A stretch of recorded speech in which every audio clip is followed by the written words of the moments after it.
Vanakkam and a very warm welcome to honorable ministers, distinguished guests, eminent scientists, representation from national and international organizations, farmers, fishers, delegates, colleagues, and friends. On behalf of Swaminathan Research Foundation, it is my privilege and honor to welcome you all to this international conference on building gender-just food, land, and water systems. This gathering is especially significant as it is being organized as part of our Foundation Day celebration and in recognition of the International Year of the Women Farmer 2026. Today is also a deeply meaningful occasion as we mark the completion of the 100th birth anniversary of our beloved founder, Professor M.S. Swaminathan. Professor often reminds us the future belongs to nations with grains, not guns. Today, we extend that vision by reaffirming that the future also belongs to societies where women's knowledge, leadership, contributions, and rights are fully recognized, valued, and respected. Over the next 2 days, this conference will provide a vibrant platform to exchange knowledge, showcase women-led innovations, strengthen meaningful partnerships, and explore practical pathways towards building more equitable, resilient, sustainable food, land, and water systems. We are deeply honored by your presence and grateful that you have joined us for this important global dialogue. பாலின நீதியை முன்னிறுத்தும் உணவு, நிலம் மற்றும் நீர் அமைப்புகள் என்ற இந்த சர்வதேச மாநாட்டிற்கு உங்கள் அனைவரையும் அன்புடன் வரவேற்கிறோம். To commence this inaugural session, we begin with an invocation through one of our professor's most cherished compositions, Kurai Ondrum Illai, rendered by the legendary M.S. Subbulakshmi.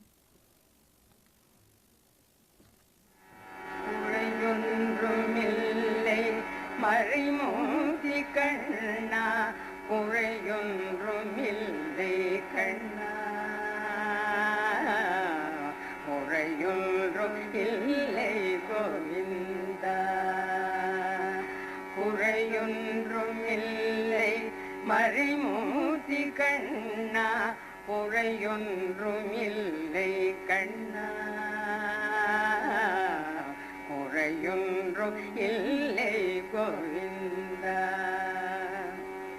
கண்ணுக்கு தெரியாமல் நிற்கின்றாய் கண்ணா கண்ணுக்கு தெரியாமல் நின்றாலும் எனக்கு குறையொன்றும் இல்லை மறைமூர்த்தி கண்ணா வேண்டியதை தந்திட வெங்கடேசன் நின்றிருக்க வேண்டியது வேறில்லை மறைமூர்த்தி கண்ணா மணிவண்ணா மலையப்பா கோவிந்த கோவிந்த கோவிந்த கோவிந்த திரையில் பிள்ளைக்கின்றாய் கண்ணா கண்ணா திரையில் பிள்ளைக்கின்றாய் கண்ணா உன்னை மறையோதும் ஞானியர் மட்டுமே காண்பார் திரையில் பிள்ளைக்கின்றாய் கண்ணா உன்னை மறையோதும் ஞானியர் மட்டுமே காண்பார் என்றாலும் குறையொன்றும் எனக்கில்லை கண்ணா என்றாலும் குறையொன்றும் எனக்கில்லை கண்ணா உன்னின் மேல் கல்லாகி நிற்கின்ற வரதா உன்னின் மேல் கல்லாகி நிற்கின்ற வரதா குறையொன்றும் இல்லை மறைமூர்த்தி கண்ணா குறையொன்றும் இல்லை மறைமூர்த்தி கண்ணா மணிவண்ணா மலையப்பா கோவிந்த கோவிந்த கோவிந்த கோவிந்த கலிநாளுக்கு இறங்கி கலிலே இறங்கி நிலையாக கோயிலில் நிற்கின்றாய் கேசவா கலிநாளுக்கு இறங்கி கலிலே இறங்கி நிலையாக கோயிலில் நிற்கின்றாய் கேசவா குறையொன்றும் இல்லை மறைமூர்த்தி கண்ணா யாது மலையப்பா யாரும் மறுக்காத மலையப்பாவும் மார்பில் ஏதும் தரலிற்கும் கருணை கடலன்னை என்றும் இருந்திட எது குறை எனக்கு என்றும் இருந்திட எது குறை எனக்கு ஒன்றும் குறையில்லை மறைமூர்த்தி கண்ணா ஒன்றும் குறையில்லை மறைமூர்த்தி கண்ணா மணிவண்ணா Malayappa Govinda Govinda Govinda Govinda Govinda Govinda. Thank you. To formally welcome this August gathering, it is my privilege to invite Dr. Soumya Swaminathan, Chairperson MSSRF, to deliver the welcome address.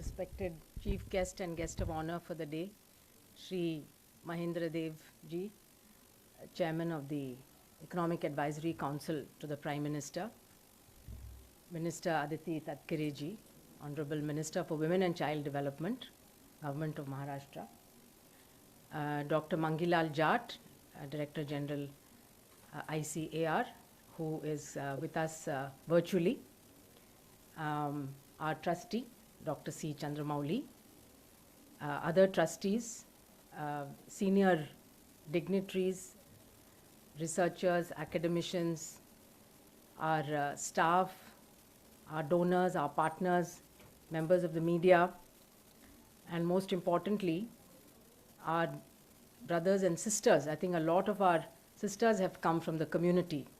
I can see from Orissa, from Tamil Nadu, from Kerala, from Maharashtra. We have many, both women farmers and fisher women with us for the next 2 days. So on behalf of the staff and trustees of MSSRF, I extend a very, very warm welcome to all of you and thank you for being with us. As you know, August 7th is Professor Swaminathan's birthday, and this is the 36th annual day. So since you saw the video of Bharat Ratna Srimati MS Subbalakshmi singing right outside here, it was for the inauguration of this building. And ever since then, we have celebrated August 7th as the Foundation Day. And also, usually we have a conference around this time which addresses a pertinent issue.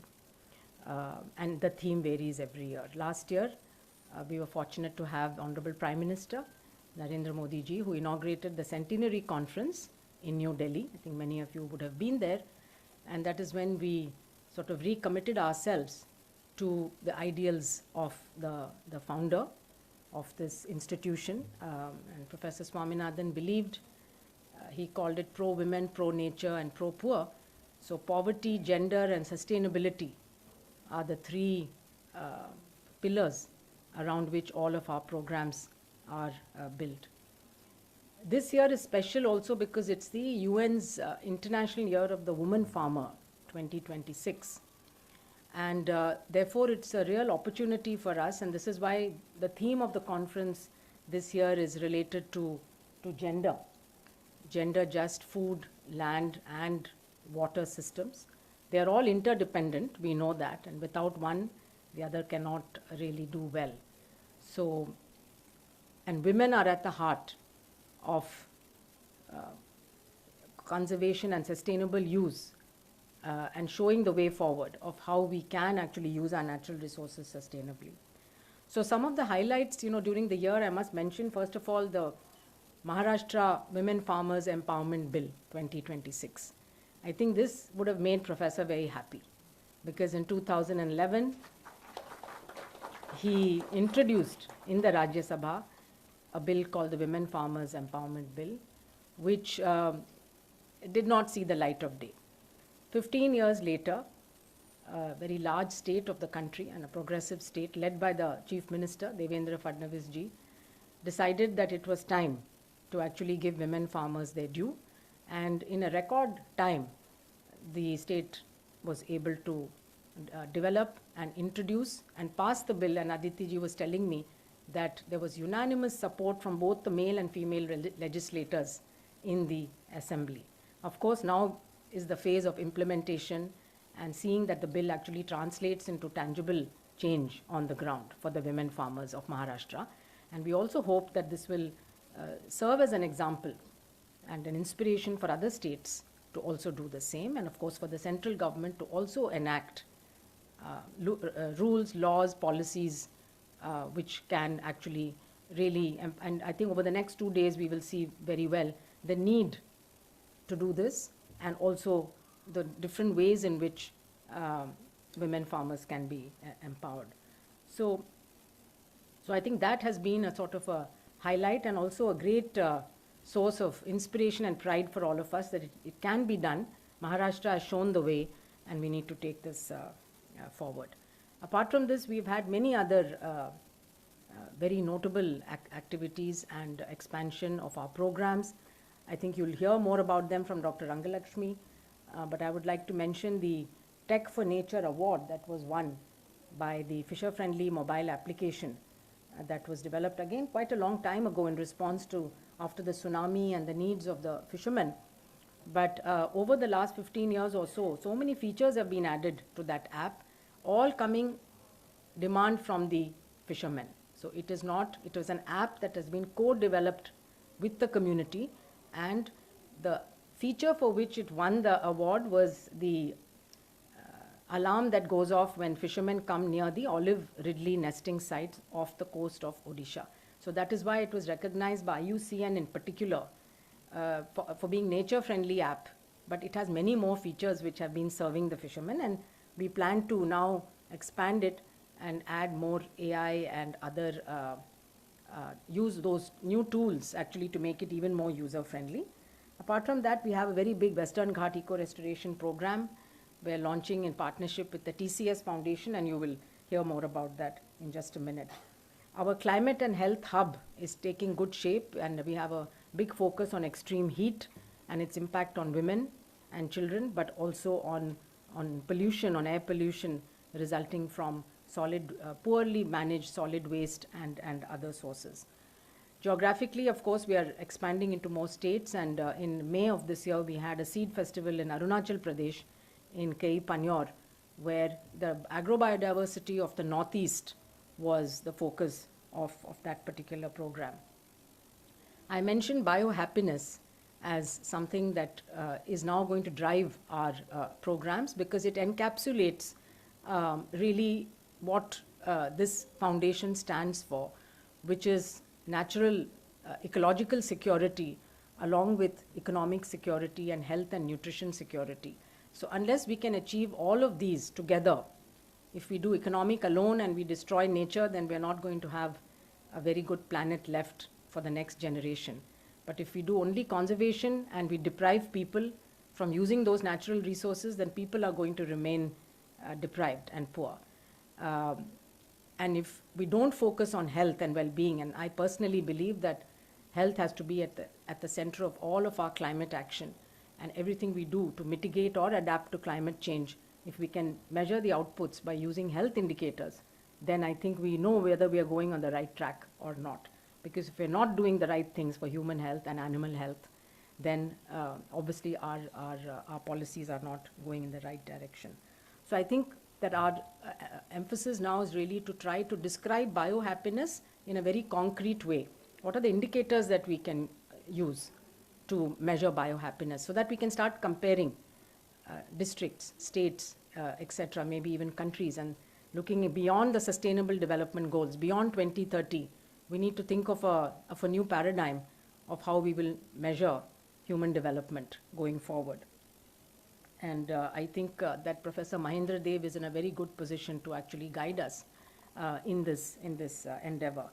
So our priorities for the future, I think, are going to be again focused on these three basic principles, but also looking at climate change as a huge factor and a disruptor of everything that we are doing. I think it is impacting people across the world, across whatever occupation, wherever you live, we are all experiencing the impacts of climate change.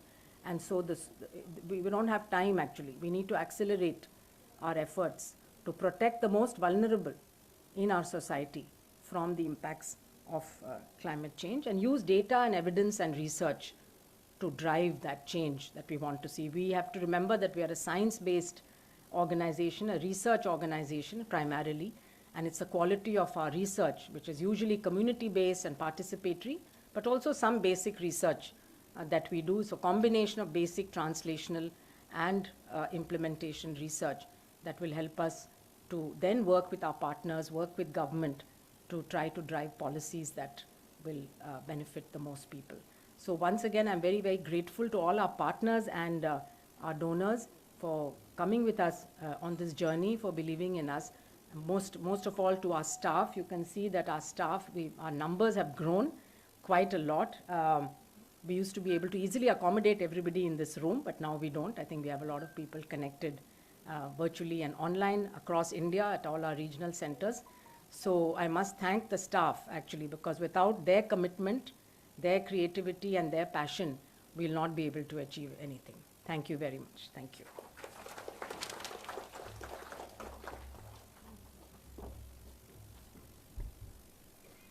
Thank you, ma'am, for beautifully.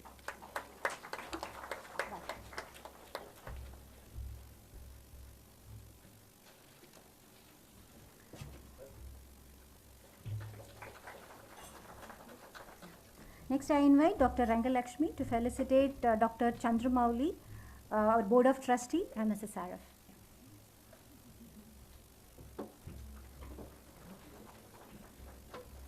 These basket of products are grown and processed by smallholder farmers and sourced through farmer-producer organizations.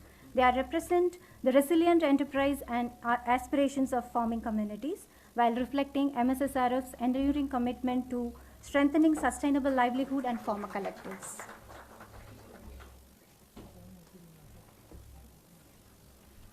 Thank you.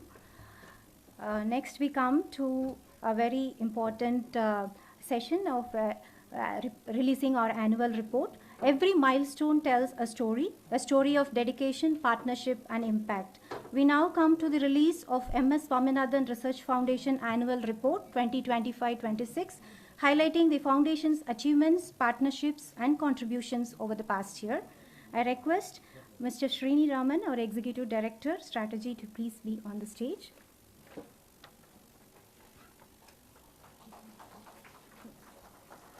May I respectfully invite Professor S. Mahendra Dev, Chairman, Economic Advisory Council to the Prime Minister, Government of India, to release the annual report, and Srimati Aditi Vardha Sunil Tadkare to receive the first copy.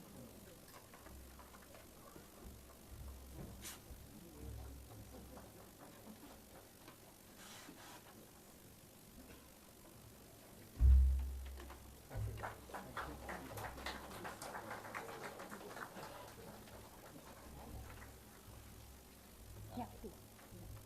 You can give it.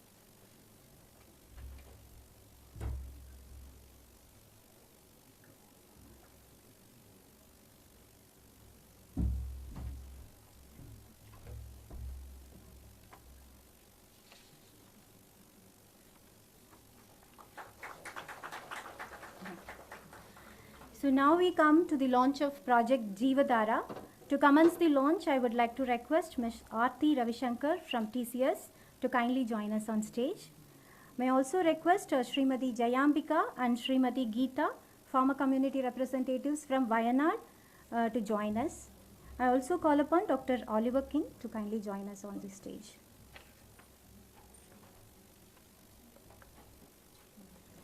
Jeevadhara is a 3-year collaborative initiative by the MSSRF and the TCS Foundation dedicated to conserving biodiversity while empowering local communities across the Western Ghats. Through ecological restoration, scientific conservation, and promotion of neglected and underutilized species, the project aims to restore 250 acres of fragile habitats, conserve 100 rare, endangered, and threatened tree species, support 1,000 tribal families with improved nutrition and sustainable livelihoods. It also engaged 1,000 farms and trained 2,500 youth and 100 women, creating a scalable model for biodiversity conservation across the region. It is now my privilege to respectfully invite Professor S. Mahendra Dev to formally launch Project Jeevadhara by releasing the project flyers.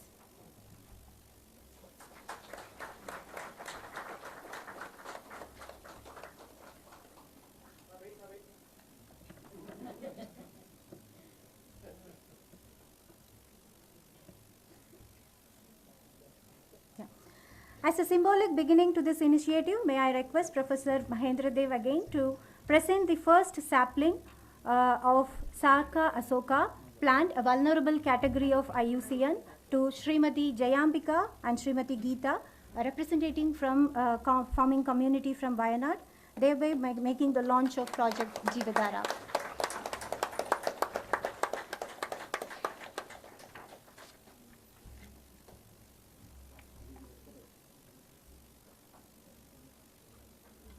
Please come.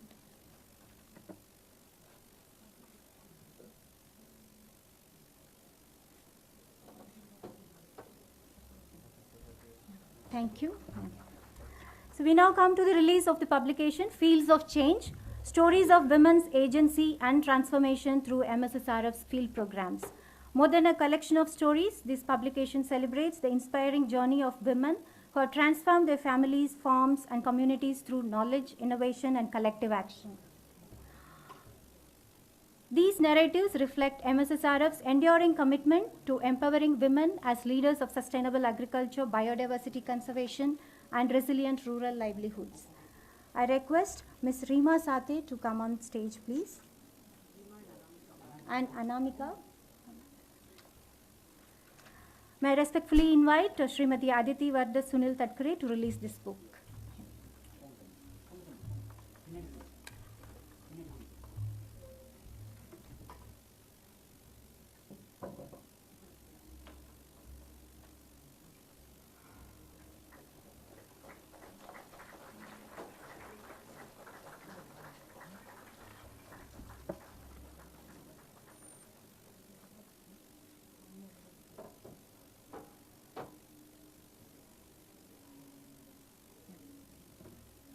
Thank you.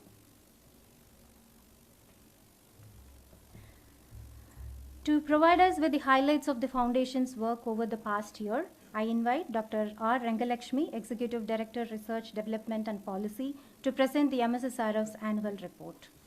Welcome. Good morning, everyone. It's my privilege to present last year's work of MS Swaminathan Research Foundation across all our field centers and Chennai office. Basically, the last year, as Dr. Soumya mentioned, it was a kind of a great year for us in creating change at the local level and influencing policy at the state level.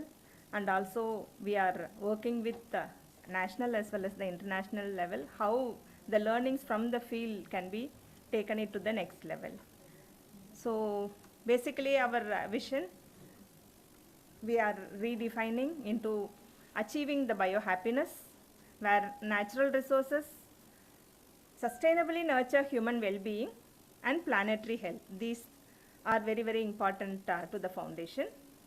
And the mission basically linking science and society to ensure equity first, sustainability, resilience in the context of planetary crisis. So the purpose, basically we are looking into use how science and technology that can be simplified, taken to the field to enable the communities to flourish harmony with nature. So both are very, very important, human well-being as well as the environmental well-being. So coming to our major areas, Foundation has been working more than 11 states, covering 2,185 villages across 97 districts, reaching a kind of 3.35 lakh farmers, fishers, tribal communities, of which 56% are belong to agricultural households, 38% are fishing communities, and 6% are other communities, and of which As foundation's mandate of pro-poor, pro-women and pro-nature, 50% of our target communities are women farmers, women fishers and rural and tribal communities. And of the equity side again, 1/3 of the communities we are reaching belongs to marginalized, socially marginalized sections of the community. Coming to the different program areas, the first way I'm starting with the coastal and marine ecosystems, where foundation has been developed the leadership in mangrove conservation, and along with mangrove conservation, other coastal resources are being addressed.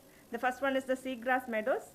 It was demonstrated in Pulicat Lake of Andhra Pradesh, where how the restoration can be facilitated with partnership of the local communities.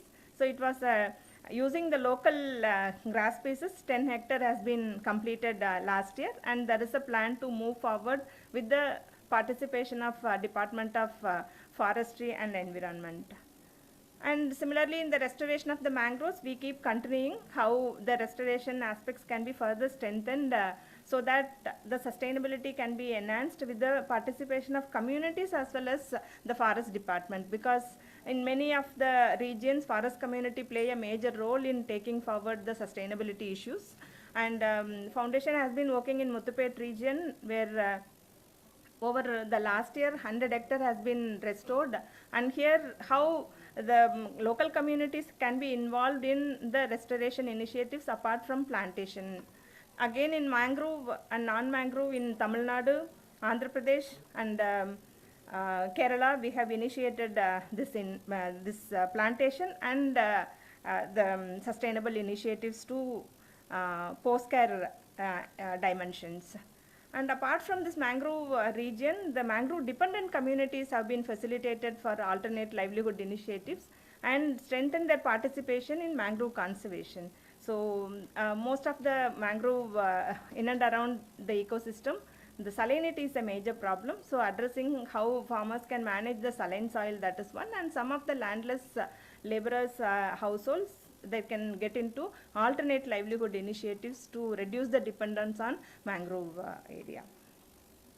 Then coming to the fisheries and livelihoods, again here our initiatives of how strengthen their access to productive resources that can support in increasing their economic dimension, and at the same time the stability in the income aspects. So last year 365 small scale fishers were supported with the new technologies, productive assets and market linkages, and that's why they are increasing their income up to 20 to 30%.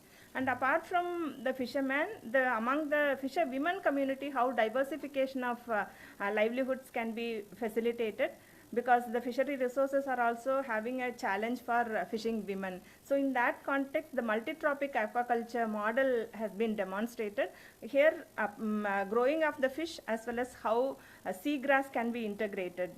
So this technology as well as the access to the assets to produce the fish as well as the seagrass has been facilitated in the field. And another important area foundation has been taking the leadership, the marine pollution. That has become a kind of an important dimension in reducing the biodiversity as well as the livelihoods of the local communities. So here we have demonstrated how women-led ghost gear management can be facilitated at the field level through 2 hubs we have established in Gulf of Mannar region. They are developing as a kind of an key platform to bring awareness and practice how the coastal or marine pollution can be enhanced with the support of the local fishermen as well as the fisherwomen, and in few places it is a tourist area, so among the general public also the awareness programs have been conducted. And at the same time, at the policy level, we have a kind of an partnership with TERI and HCL. We taken it up the field learnings into the policy dimensions. Apart from that, for fisher women, post-harvest value chain, that is, they play a major role in post-harvest value chain, but how do make them more skilled, as well as having a kind of an entrepreneurship mindset to bring their products into next level and getting them into the higher value chains. So we have developed the post-harvest incubation hub in our Pumpuhar field center, and that is supporting many of the women fishers to come and develop several processed products, not only from the fresh fish, from the dry fish also they are taking up several products and engaging into the market at different levels. And as Dr. Soumya mentioned, we received the FFMA, IUC and Tech for Nature Award in 2025. And this particular FFMA app has been used by more than 1.13 lakh fishing communities across India, both West Coast as well as the East Coast. And still iteration has been coming up based on the requirement of the fishers. Even last 2 months back, we had a consultation with the fishers from Tamil Nadu, and similar consultation has been organized in Andhra, Orissa, as well as Kerala, Karnataka, Maharashtra as well, to get the feedback from the fishers and incorporating the features in the app. And last year again in Kerala, we have initiated the Mangrove Learning Center, where Kerala, it's the mangrove population, the distribution is completely different. So to create an awareness among the general public as well as the tourist communities and other stakeholders, we have initiated this learning center in partnership with the government of Kerala. And capacity building, more than 9,000 stakeholders across different value chain of fisheries has been completed. And most importantly, last year we had the Fishers Fair, that is bringing all stakeholders into one platform, discussed the challenges and opportunities they have been having in their particular sector, because this is a kind of an sector which is not getting much attention, because in agriculture we have kind of different systems, but in the fisheries it is upcoming, but still how the challenges can be brought to the next level. And we have developed the national call to action, and that has been shared with the state as well as the national level. Then coming to the biodiversity management, conservation of rare, endangered and threatened species played a major role in Western Ghats. In the Western Ghats, we have developed the regional conservation hub, where 13 nurseries having the big capacities for the RET species. Otherwise, these species are not available in the normal nurseries. And green skill stewardship, the students are here, and we have trained 11 tribal youth during last year, and they graduated with a diploma degree from TDU University, Bangalore. And this year 16 tribal youth, they are undergoing the training program. In a month they will be completing the course, and we are developing a kind of an opportunities for the tribal youth to get into the conservation as well as the livelihood initiatives in the respective region. So in Orissa Center, that is our Tribal Agrobiodiversity Research Center, where biodiversity as well as the agrobiodiversity has been the major focus. Under biodiversity, we closely work with the government of Orissa, that is Orissa Biodiversity Board, and training them on the biodiversity management committees, how it should be formed and how it should be operationalized, and at the same time facilitating the plant people biodiversity register. That is the very important element under the National Biodiversity Act. And under agrobiodiversity being the center of secondary center of origin of paddy, and we have been, foundation has been played a major role since 1994 in documenting as well as facilitating the conservation of this traditional paddy land races, along with other unique species from millets as well as the pulses. And last year 44 paddy and millet land races were facilitated for the registration under PPVFRA Act, thereby those farmers getting a kind of an recognition from the PPVFRA authority.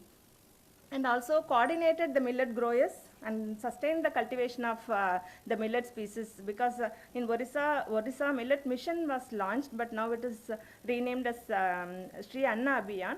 Under this initiative, the state government facilitated both the production as well as the marketing value addition initiatives. But at the tribal households, tribal communities, facilitation is needed how they can engage meaningfully in the whole value chain initiatives.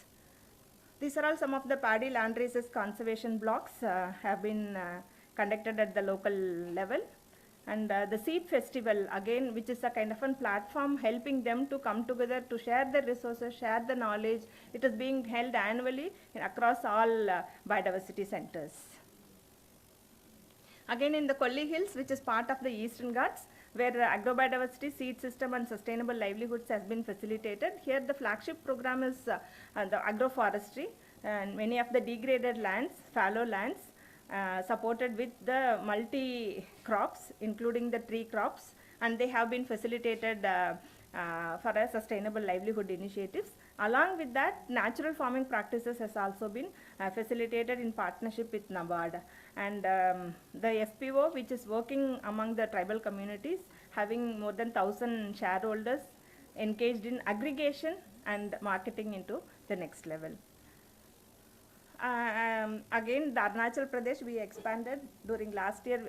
Last April, we had the seed festival and stakeholder consultation. So this helped us to understand the local agrobiodiversity and partnership with different government agencies and civil society organizations working in that particular region. So we are planning to take forward how the agrobiodiversity conservation can be facilitated with the participation of other stakeholders, including communities. Coming to the agri-food systems, which is again working very closely with farmers in developing innovations and strengthening their participation in the value chain. The climate resilience and water security is a very key area where we have demonstrated how both demand as well as the supply in water management can be ensured in a particular watershed level, micro watershed level. And one flagship initiative is alternate wetting and drying. So this is a kind of an climate mitigation as well as adaptation strategy for the farmers, and we have demonstrated in more than 300 hectares how this can be and done at the community level. That is the important area, because this is paddy cultivation. Again, it needs a kind of a collective approach while taking up some of the climate adaptation as well as the mitigation initiatives. Coming to the ecological and sustainable agriculture, again here we have been working in the millet and bio input resource centers that provide a kind of an access point for farmers to adopt sustainable agriculture or natural farming or organic farming according to the local context. And the chemical dependency in pesticides as well as the fertilizers has been reduced over the interaction. Then livelihood and enterprises, again diversification plays a major role here, and some of the farmer producer organizations working in those sites, supporting them in aggregation and input access, and also linking with government schemes and other partners. Last year, one of the FPO, that is Nalavur Farmer Producer Organization, they received fair trade certification and they exported their products. And digital inclusion and governance, here again the climate early warning systems, supporting them in preparation for both medium range as well as seasonal climate forecast, and plant clinics. It is again supporting to them to access quality as well as the timely plant health information and advisory services. Again, we closely work with the Gram Panchayats in identifying the key climate risks and how those climate risks can be integrated into the developmental initiatives. With the health system and nutrition, the last year we strengthened the program where the nutrition studies has been conducted, the portion tracker, especially the aspirational districts, 112 aspirational districts, to assess the child nutrition services, how it is getting delivered and supporting the local communities. And the nutrition evidence recommendation has been submitted to Ministry of Women and Child Development and respective governments as well. Then the food-based approach, again in some of the tribal regions, the wild greens play a major role in expanding their health system. And here The major product with one of our MS Swaminathan Research Fellow, we have identified and we have studied how these nutritional profiles are supporting the local communities. And similarly, we are in the process of documenting other wild species and how their nutritional status can be assessed and mainstreamed into the food system. And dietary tools piloted with 90 tribal households across Tamil Nadu, Kerala and Orissa. This will help us to generate more evidences from the ground and how this can be integrated at different policy perspectives. Then coming to the community health systems, again there is a community based project we have been implementing in Orissa, Koraput district, where the health system components, how the local community cadres, they have been linking with the district level and how close monitoring is supporting them in accessing the services at right time. Risk identification, continuity of the care and strengthening the local coordination and accountability. That plays a major role in bringing the systems very closer to the communities and providing the necessary services to them. Again, under the One Health initiatives, we have initiated antimicrobial resistance study across different production systems, including agriculture, veterinary, aquaculture side. And based on that, we have identified assessment tools and trained the field teams how the samples have to be collected, how it should be analyzed, and surveillance framework at the local level. Right now, in agriculture context, surveillance framework is very less, but veterinary side they have developed, but strengthening is necessary. So we are in the process of developing such networks so that advanced information we can bring in to take decisions. And another important study, that is the heat health, how it is affecting the local communities' livelihoods as well as the health. We have completed the baseline in Tamil Nadu and Karnataka, around 5,000 households, and this will help us to get more insights how it is having the dimensions at the different level in their health. And again, linking heat health and AMR evidences, building the database, which is essential right now. Our team has been engaged on it. Coming to the climate resilience, again we have been working at the policy side as well as the local action level. At the policy level, we have been supporting Government of India. We are closely working with them in developing the negotiation areas under UNFCCC as well as the Paris Agreement reporting. And with the support of NIAS and IGIDR, develop the equity-based climate model. And this has been again linked with the finance aspect right now. And adaptation, as mentioned, several program areas have been continuously engaged in contextualizing or appropriating locally led adaptation models, both in agriculture as well as the fisheries elements. Then again, several studies as well as the policy contributions have been part of the climate resilience team at the national level. Most importantly, the gender equality and social inclusion foundation, right from the beginning, pro-women is our kind of a mandate. In all our programs, we have been integrating this element very consciously.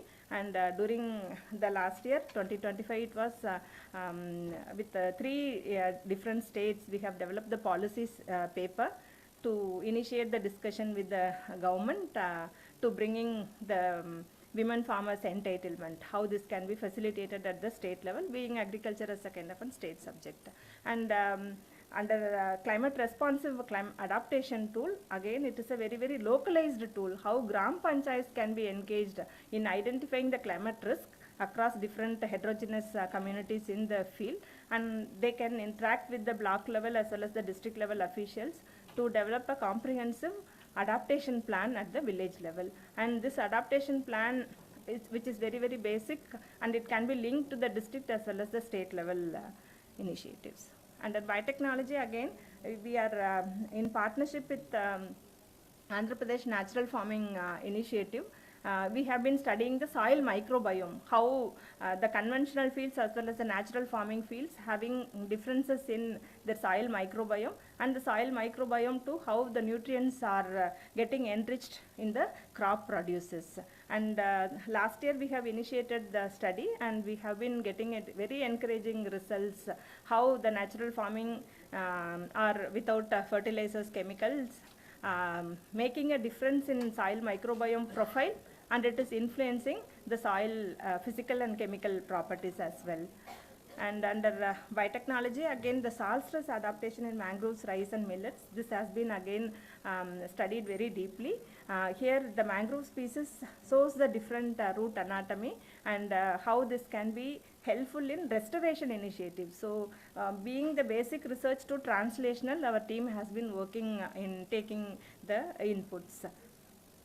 Coming to the remote sensing as well as the GA side, and here during the last year we have initiated the Geo AI initiatives where drones have been exclusively used to map the 3 different coastal ecologies, and the resolution of the particular image is 4 meter.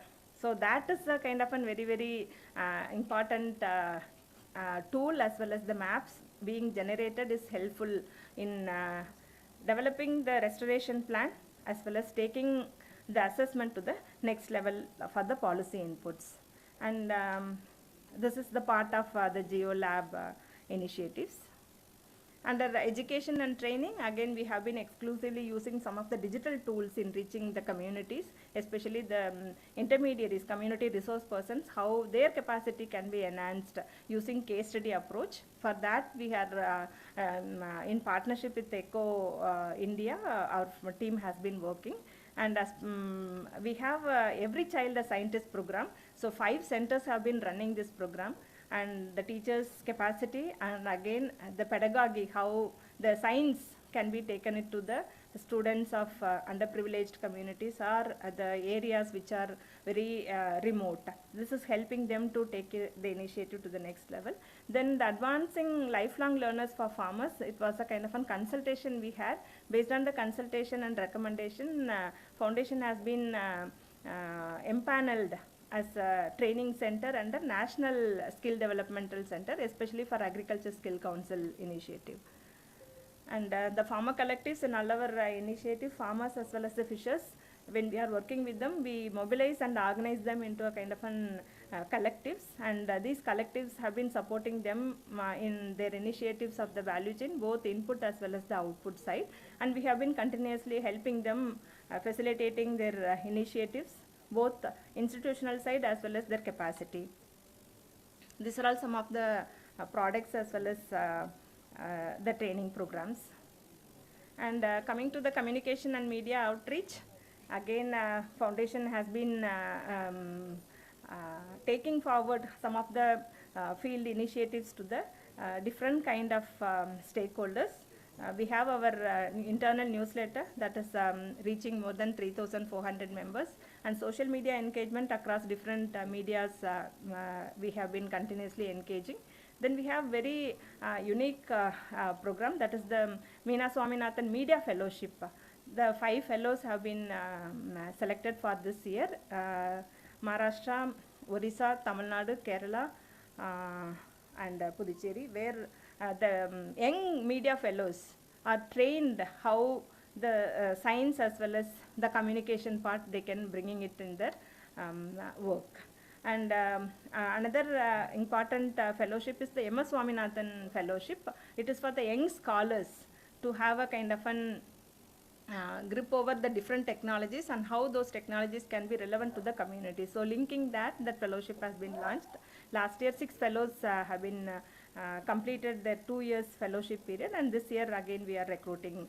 And the lectures and webinars were part of it, and as part of the centenary celebration, we had a series of webinars with the very renowned experts across globe, and 13 lectures, webinars have been organized, and specifically for the STEM, how diversity can be brought in, the special seminar was organized, and outreach, innovative ways, foundation has been doing it.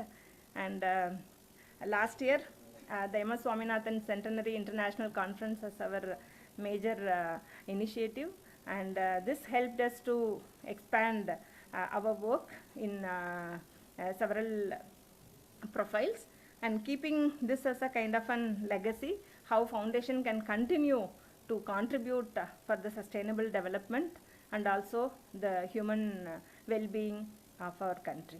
Thank you so much. Thank you.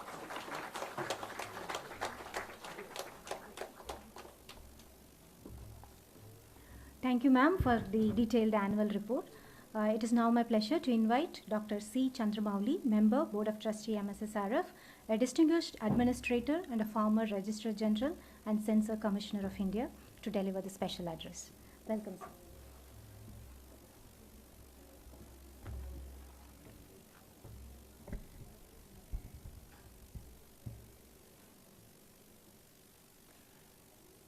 The chief guest of this function, Shri Professor Mahendra Devji,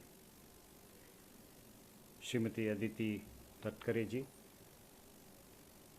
Chairman of the MSSRF, Dr. Swaminathanji, Dr. Rangalakshmi, members of the staff, and all partners who have partnered with the MSSRF to bring about that very impressive body of work that was just presented by Dr. Rangalakshmi. So at the outset, can we have a huge round of applause for all the meaningful work that has been done over the past year? I think that would have also woken up some people here. So it is indeed my pleasure to be part of this conference that calls for the collective action to close gender gaps and strengthen women's leadership across agri-food systems. Across farms, forests, fisheries, wetlands, rangelands, and mountains, women produce food, conserve biodiversity, protect natural resources, preserve traditional knowledge, and sustain families and communities. In Tamil, actually, we have a saying, you teach a man, you educate him. But you teach a woman, you create a university. The kind of multiplier effect that teaching a woman has, from not only from her to the family, from the family to the society at large, I think that is the force multiplier that we have to exploit. And that is what we are doing by concentrating on women and on building a just system for women. Now let's take a look at, a day in a farmer's life. Who gets up in the morning before sunrise, milks the cows, waters the vegetable garden, cooks food for the family, looks after the children, goes to the field, helps in the planting, transplanting, harvesting, and post-harvesting. Now all this will have only one answer, that is the woman of the house. But how is she reflected in the official records? It is the male. Head of the household is always a male. On the patta or the land documents, it is the male's name who comes there, and she is almost invisible. Let me tell you what our statistics say. The periodic labor force survey of 23-24 says 76.9% of the rural female workforce in India is employed in agriculture, as compared to only 49.4% of men. However, despite this, women remain largely invisible as farmers in law and policy, and only 14.1% of land holdings in the state recorded in women's names. Now this speaks volumes. When I was the Census Commissioner, we took special efforts to ensure that women's work is recognized in at least the census.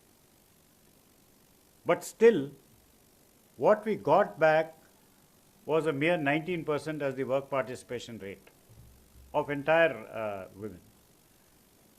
So one appeal that I would really make, we talked about, biohappiness indicators and using data. That is something which we really have to look at, because now there's a huge opportunity with the census coming up in 2027 to really capture those indicators which should be useful for as the basic building block for policies, programs, laws, and that is an opportunity we should not let go. I think it is an opportune time to really voice our concern about this invisibility that women face. So these numbers suggest that women farmers are no longer mere contributors to agriculture, but they are the very foundation of our food, land, and water systems. Now, a major reason for this undervaluation for women's work is that systematically women's work is dismissed as unpaid household help. They're only, you go and ask any farmer, what does your wife do? A housewife, homemaker.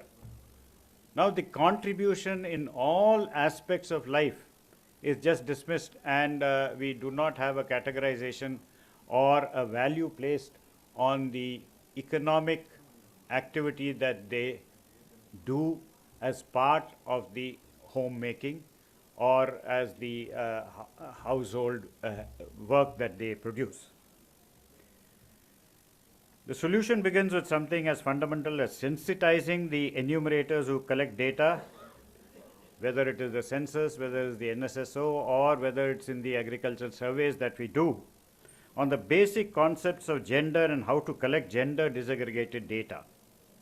Given the rate at which India's agriculture is getting feminized, gender-blind laws and policies will have serious implications on our rural economies and food security.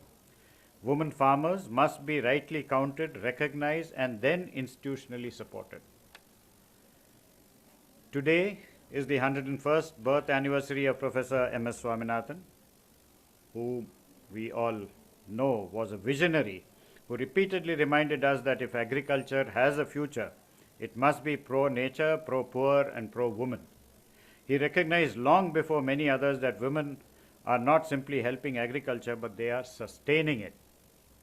For over 3 decades, MSSRF has translated his vision into action, whether in the mangroves of the coast, the millet fields of tribal communities in Odisha, the biodiversity-rich landscapes of the Western Ghats, or the villages where women are leading producer organizations. In Tamil Nadu, MSSRF has consistently demonstrated that investing in women is not simply a question of equity. It is a strategy for ecological sustainability and inclusive development.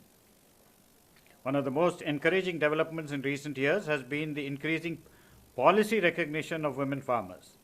MSSRF has played a key role in the enactment of the recently passed Maharashtra Women Farmers Empowerment Act. We have the Honorable Minister here. I think this is the first initiative of this kind in the country, and we hope many other states will adopt, and maybe this would be replicated in other countries too through our international partners. So I think that requires really a lot of appreciation from all of us, that leaders like Madam have actually brought this initiative, the policy initiative, to center stage. This is proof that governments are increasingly acknowledging that women require not only welfare support but also legal recognition, secure entitlements, access to land and water, financial inclusion, access to technology, markets, and representation in decision making. Across India, there is a growing emphasis on strengthening the rights, visibility, and leadership of women farmers, reflecting a broader shift towards women-led development. However, legislation and policies are only the beginning, and we hope that this conference becomes a platform for all the different stakeholders to come together to work towards gender justice in our agri-food systems. Sustainable food systems are ultimately built on justice, not only social justice, but ecological justice and gender justice. As trustees of this foundation, we are proud that MSSRF continues to serve as a bridge between science and society, between policy and practice, and between innovation and inclusion. The remarkable participation of women farmers, researchers, policymakers, young leaders, and international partners over the next 2 days reflects the trust that so many of us place in this institution. I repeat that every investment we make in a woman farmer is an investment in hope for better nutrition, healthier ecosystems, stronger rural economies, resilient communities, and a more just world. I hope that the conversations over the next 2 days will trigger partnerships, influence policies, and strengthen action long after this conference concludes. Thank you very much for this opportunity, and I wish the next 2 days' deliberations all success. Thank you very much.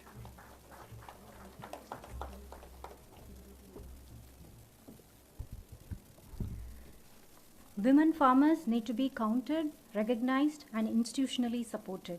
Thank you, sir, for your thoughtful reflections. We now have the privilege of connecting online with Dr. Mangilal Jet, Director General of the Indian Council of the Agriculture Research.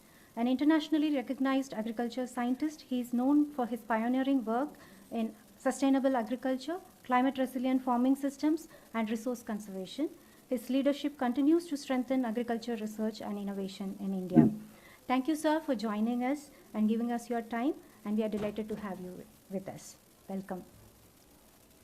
Thank you so much, madam. I hope I'm audible. Yes, sir. Can someone confirm I'm audible? Sir, you're audible. Thank you so much. Good morning, everyone. The chief guest of today's function, Professor Mahendra Devji, Honorable Chairman of the Economic Advisory Council to the Prime Minister, Government of India. Honorable Minister for Women and Child Development, Government of Maharashtra, Srimati Aditi Varda Sunil Tatkare ji. Dr. Swaminathan ji,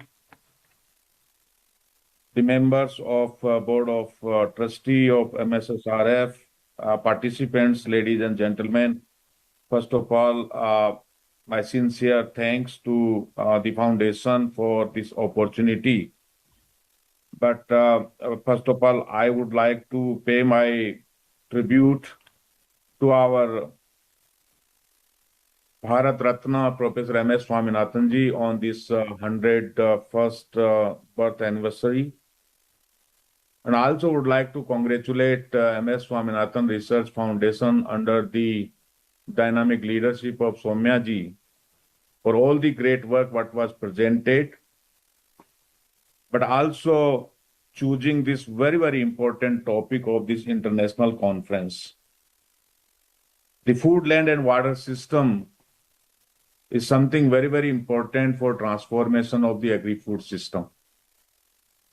And in that context, the women or the gender is very, very crucial. Since we are celebrating this UN International Year of Women Farmers, so this topic is again in that context very important. But going beyond the International Year of Women Farmers, I think this is always important because when we talk about the food, land, and water systems, they're all interconnected. And I think interconnectedness is very closely linked to the women farmers because that interconnectedness cannot be dealt in isolation, in silos. And if we talk about connecting those, it's the women, it's the community, which plays very, very important role from that perspective. So the transforming agri-food system essentially needs this interconnectedness of the food, land, and water systems. And also the value chain. When we talk about the agri-food system, that essentially brings us to the value chain, agri-food system value chain. And when we talk about agri-food system value chain, I think there is no one who understands better the value chain than the women. Because they are the producer, they are the processor, and they are cooking the food and serving. So that's the complete value chain what women is truly involved in. And from that perspective, when we talk about empowering women, and as was mentioned, if you look at the periodic labor force survey, 72.7% of the economically active rural women are engaged in agriculture or agri-food system activities, whereas they account only 14% of the ownership of the operational holdings. And in that context, let me congratulate the government of Maharashtra for bringing this new policy on the women, which was essentially supported by Soumya-ji. So congratulations, Soumya-ji and Madam Aditi-ji for this landmark policy decision, and I hope others follow that. When we talk about empowering women in agri-food system, it's just not merely a matter of equity, but it is a strategic imperative for sustainable development. We talk about economic prosperity and the global stability, which is something very, very important. And in that context, Government of India have taken a lot of those initiatives for empowering women in agriculture and agri-food system. We can see the self-help groups, 100 million of those women in 9 million self-help groups are involved.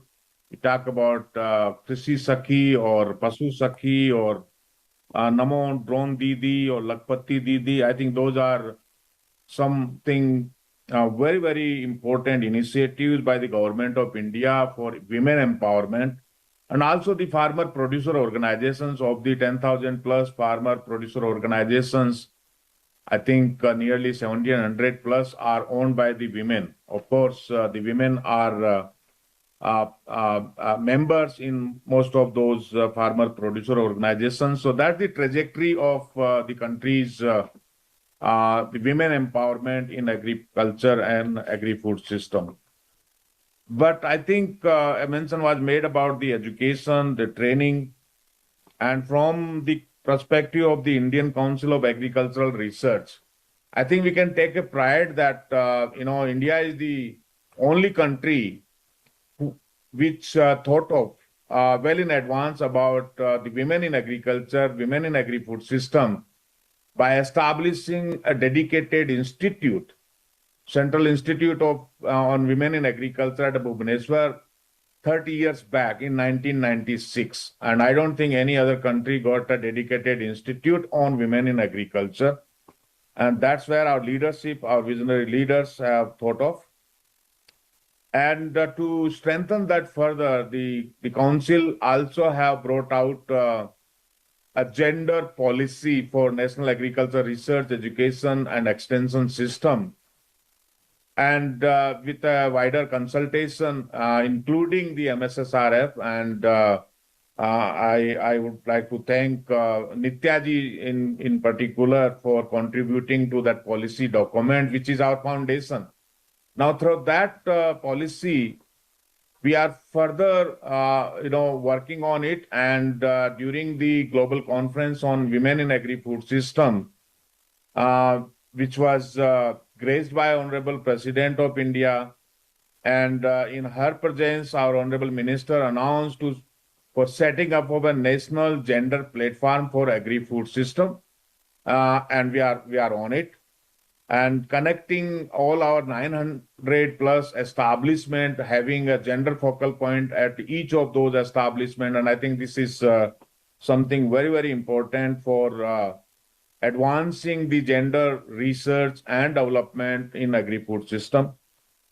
Also, I would like to share with you that country have made significant advances in agricultural higher education, having more enrollment of the girls, the women, and as of now, we are around 50% in our UG and PG, more of PG, UG 47%, but PG is more than 50%. And that has grown up from merely 20% or so in last 10 years. So I think we made significant progress. Same is the case for the agriculture research services. We were less than 8% in 2006-07. Now we got 42% women scientists. So I think that's the significant progress we are making. But I think just talking women is not going to help us. We need to have a very robust action plan for implementation and empowering women, identifying the specific niche areas so that we can do better. While this International Year of Women Farmers provides us an opportunity to focus more and strengthen and to use this for recognition or translating or turning the recognition, and we are recognizing into the action, because that is something important. Participation of the women into the leadership, the women leadership is something very, very important. And the potential into the prosperity. There is a potential, but how we turn into the prosperity. I think those are the three important aspects from empowering the women in agri-food systems perspective. So I don't want to take long, but I think women also plays very, very important role, not only in the agri-food system, but also the health. When we talk about One Health, and there is a significant role for women to play in One Health. We at the Indian Council of Agriculture Research, together with Indian Council of Medical Research, recently have launched a program called Sehat, the Science Excellence for Health through Agricultural Transformation. And because the agriculture or food is medicine, agriculture for health, that's our main focus. And in that context also, there is a significant role of women to contribute to the health, not only from the perspective of the nutrition, but also conserving the native biodiversity, strengthening the local food system, and that's where women can play a significant role and translate that into the health or the One Health perspective. So with this, I would like to congratulate the foundation for this conference, and also having this very, very important topic, which we are going to deliberate for next 2 days. And we truly look forward for a continued partnership and the work together with the foundation on the space of particularly the women, but also the other aspects on the biodiversity conservation or the One Health perspective. There are a lot of activities which were presented. For example, the microbiome activity, the soil. And I think from the soil microbiome to the gut microbiome trajectory is something important where we truly need to work more. So with this, thank you so much for the opportunity, and congratulations, Soumya ji, and thanks for providing me this opportunity. Thank you.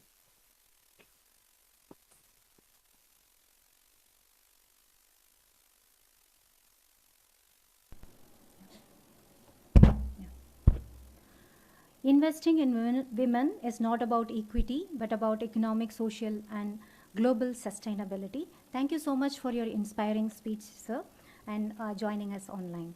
It is now my pleasure to invite Srimati Aditi Varda Sunil Tatkare, Honorable Minister for Women and Child Development, Government of Maharashtra, as the Minister leading initiatives for the welfare, empowerment, and development of women and children.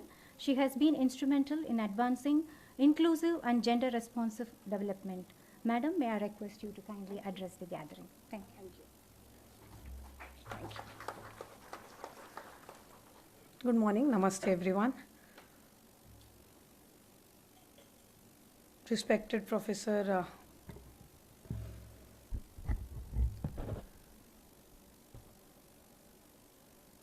Mahendra Dev, sir, Honorable Dr. Soumya Swaminathan ji, Honorable Mr. C. Chandramouli sir, Honorable Rangalakshmi ma'am, all the delegates, representatives of international organizations, policymakers, researchers, and ladies and gentlemen, people from media.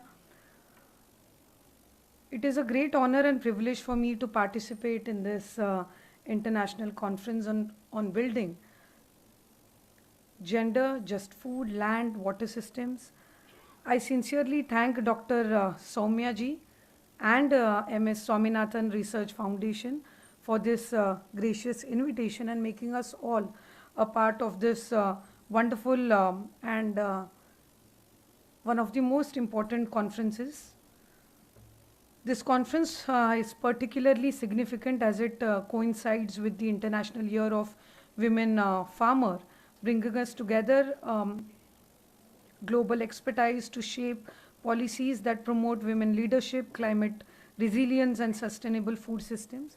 It gives us an opportunity to concentrate and give the due importance to women farming, to policies, and also give us an opportunity to prioritize them in this year, since each state and of course our country under the able leadership of Honorable Prime Minister Narendra Modi sir would be concentrating, would be prioritizing more on issues and policies related to women farmers. So this is a great year to come up with this conference.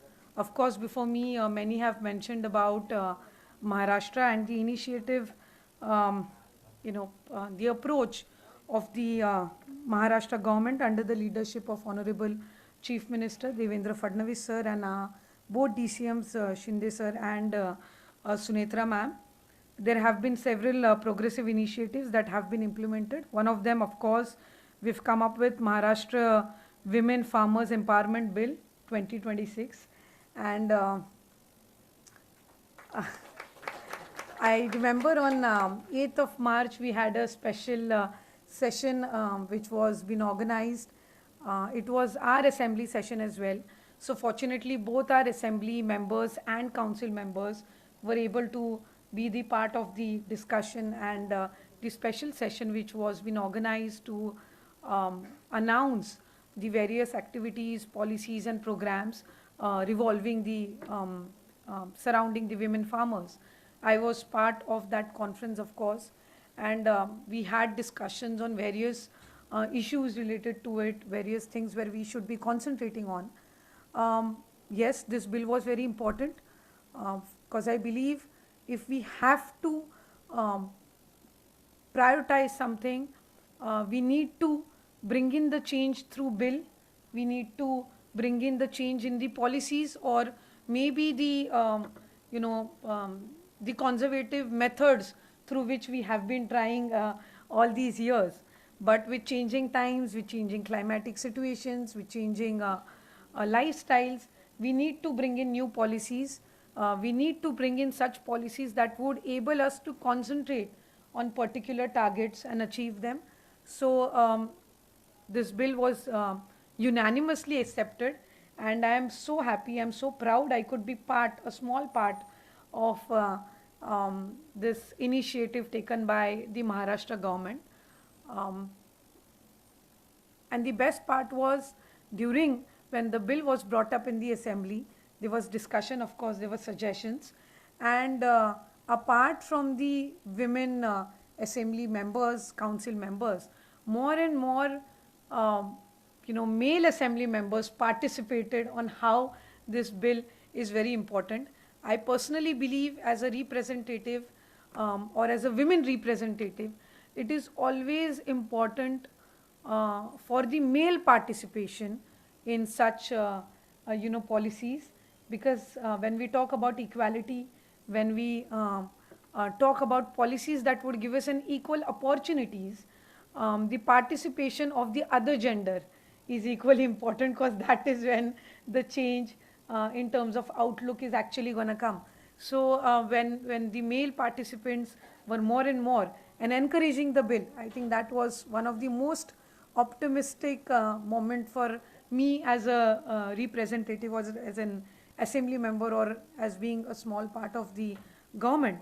Of course, the implementation will start this year, and that is when the actual challenge is going to begin, because bringing in policies, announcing and implementing bills is where the most important part lies into.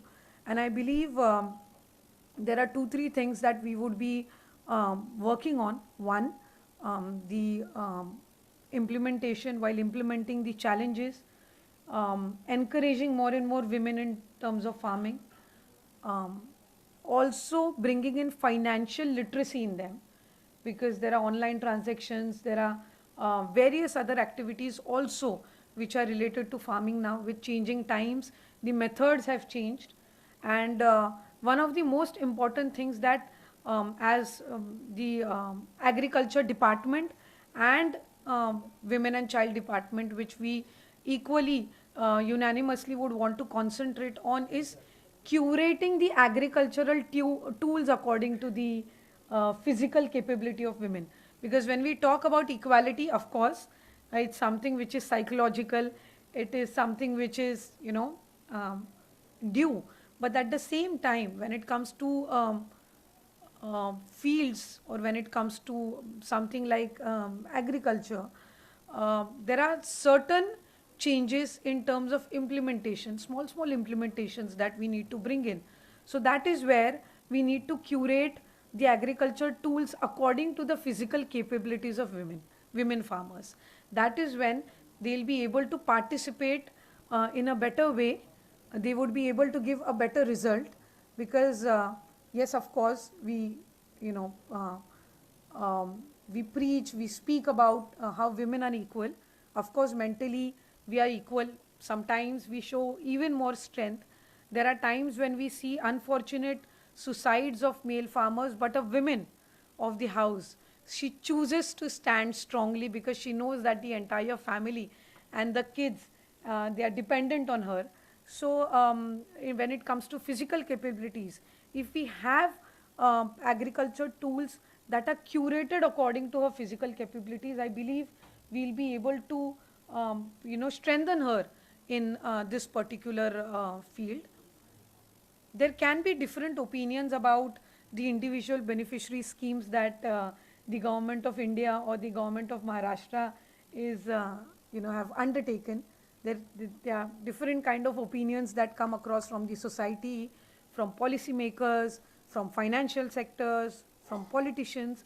But I believe if we channelize them in a proper way, we will be able to achieve large amount of success through these individual beneficiary schemes. We launched a scheme called Ladki Bahin, that is beloved sister. Similar schemes have been undertaken by various other state governments.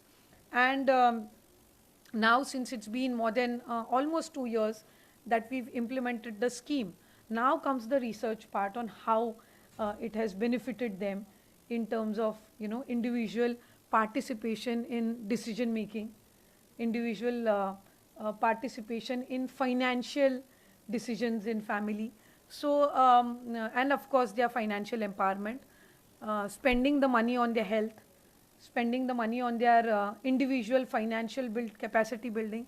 So these are certain things where of course the research part is more important, so that we can bring in some changes. I believe policies should always be flexible, so that we can take research as a part of it, and we can make certain changes that could only make the policy even better in terms of implementation and bringing in positive changes. So I believe if we channelize these individual beneficiary schemes also in terms of women farmers, since speaker before me as well mentioned about how the percentage of women participating in agriculture is more.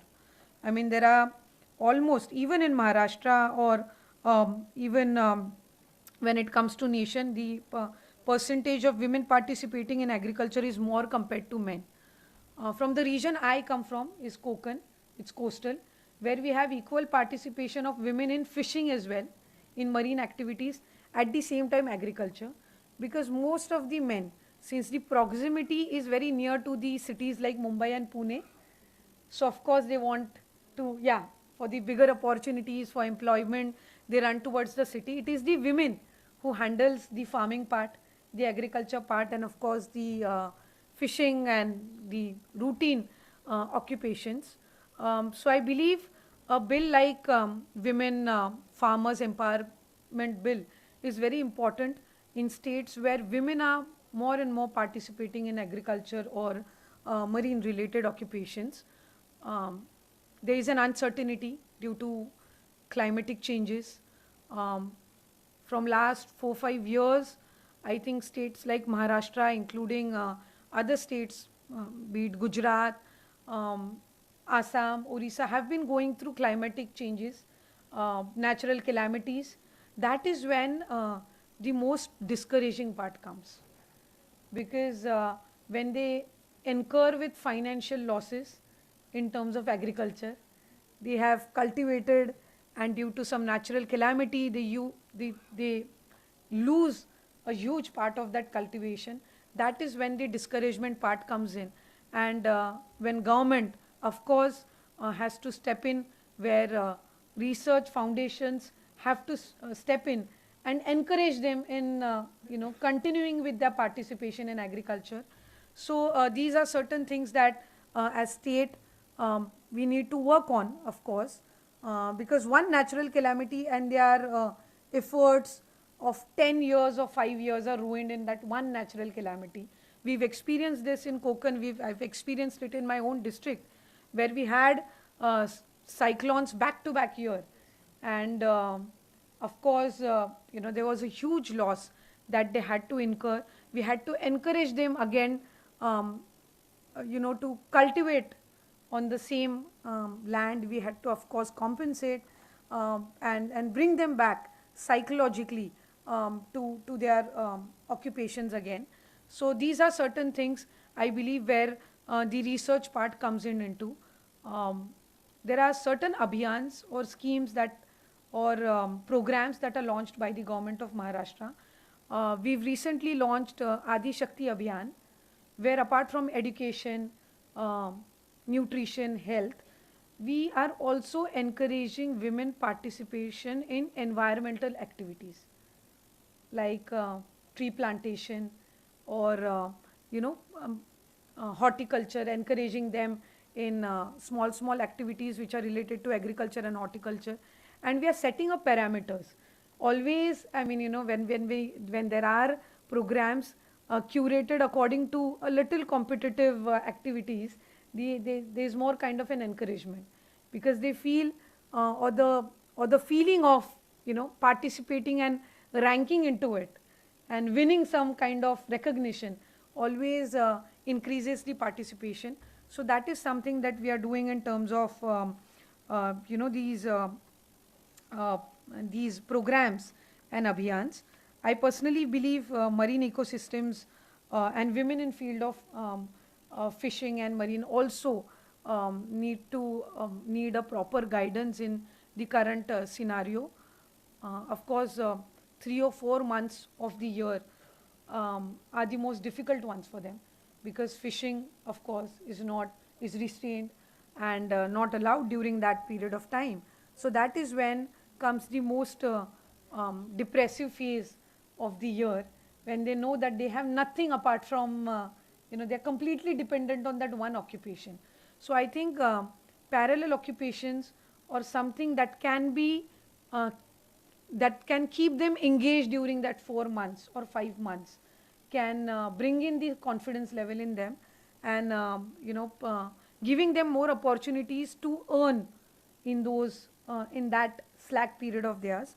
So I'm sure the government of India also, and both the departments would be coming ahead with some kind of newer policies in terms of encouraging the participation of women in marine activities. So these are certain things that as Maharashtra we have been trying to work on. When I spoke about the individual beneficial schemes, financial literacy comes as the major part. Again, I would concentrate on, because the risk of online transactions, the more and more use of social media has only, there's an inferior complex when it comes to women from rural areas who fail to utilize these options in a proper way. And that is when, there are some kind of financial scams that they go through. So that is when financial literacy plays a very important part. And we are, curating programs in such a way where we can have more and more guidelines and more conversations with them in terms of financially, act more and more, making them more aware about it. Nutrition, of course, is one of the most important parts, and Dr. Soumya, and we've discussed about it. And I believe health and nutrition, when it comes to women, is the most neglected part, unfortunately, even today. They are occupied with their, household duties, with the other activities that they have taken, but unfortunately, they do not pay enough attention and concentration to their own health, which is equally important. And we as Maharashtra, of course, the parameters are improving in terms of malnutrition, or when we go through the reports of 2019-20 post-COVID, of course there is an improvement, but we need to work on it more and more as government. More and more changes in terms of nutrition being provided to them is also something that we need to work on. As Government of Maharashtra, also under the able leadership of our Chief Minister, we are trying to bring in some change, and that is where I would request the foundation also to guide us, because malnutrition is something, and underweight women is something that we need to work on. I still believe that there are large number of women who are not completely aware about their physical capabilities when it comes to pregnancies, early pregnancies. Early pregnancies, of course, leads to deteriorating their own health, and the newborn child, of course, isn't a healthy one, and that is when, well, malnutrition or the severe malnutrition trips in. So that is something that we need to really work on, and I would want the foundation to help us and guide us more. We have Poshan trackers, we have other numerous various organizations helping us, but at the same time research is an important part. Maybe we can bring in some smaller changes, maybe some smaller changes in their lifestyle can bring in a positive change in terms of their health. While paying my humble tribute to Bharat Ratna Professor M.S. Swaminathan, his efforts in from launching the foundation to Mahila Kisan Sashaktikaran Pariyojana, and in 2007 in Vidarbha region of Maharashtra, with the objective of exclusively building the capacities of women farmers. So I think, like mentioned by Dr. Soumya ji, the bill by the government of Maharashtra, I mean, I as a representative always feel that there are some policies or some changes which should have been brought before, but better late than never. And I'm glad Maharashtra is one of the initial and the first states to come up with this bill. I'm sure under the able leadership of Honorable Prime Minister, Chief Minister, and with the guidance of Foundation, we'll be able to bring in positive change in the lives of women farmers. Thank you again for making me part of this conference. I'm sure we'll be having keynote speech here as well, and our keynote speaker, Honorable Dev sir, would be able to give us even more insight on what Government of India in the coming days is coming up with, so that the states also can work rigorously in terms of women empowerment. So thank you so much for making me part of this. Jai Hind, Jai Maharashtra, Jai Bharat.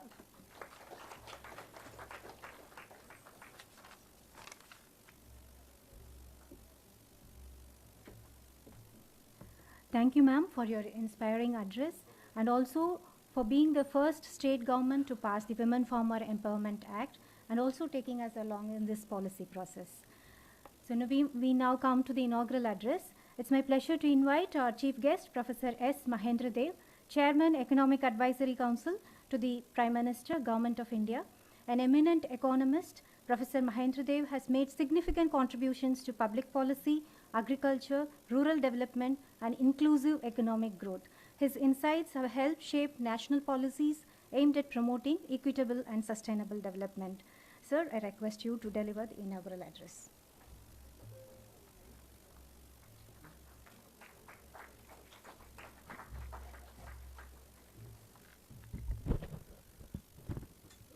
Distinguished speakers on the dais, of the dais, and all the staff of MSSRF, all the women farmers, and all other participants.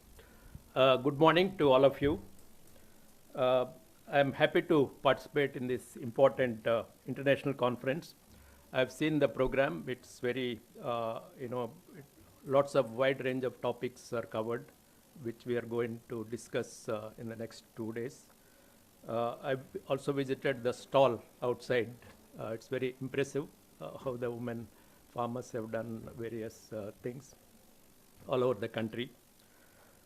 First, let me thank Dr. Swaminathan and the MSSRF for inviting me to deliver this inaugural function, at the inaugural function.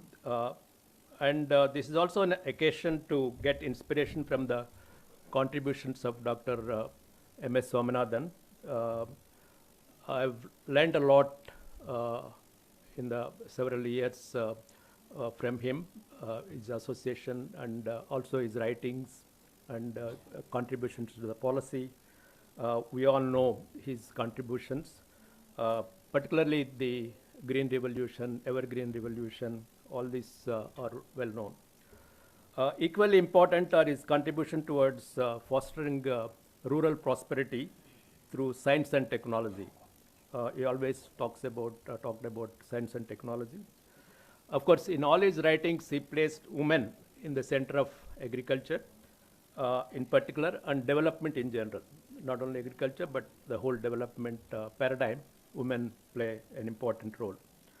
As mentioned earlier, he introduced the Women Farmers Entitlement Bill 2011 in Parliament.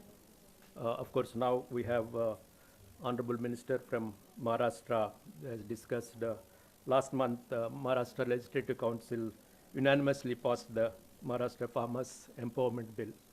So we should give a big hand to Dr. M.S. Swaminathan, Dr. Minister, and of course Dr. Soumya, who also participated in that. So this is the landmark bill, and I hope other states will also take inspiration from this and enact this kind of bills. At the center, we're also discussing on women farmers empowerment, and let's see.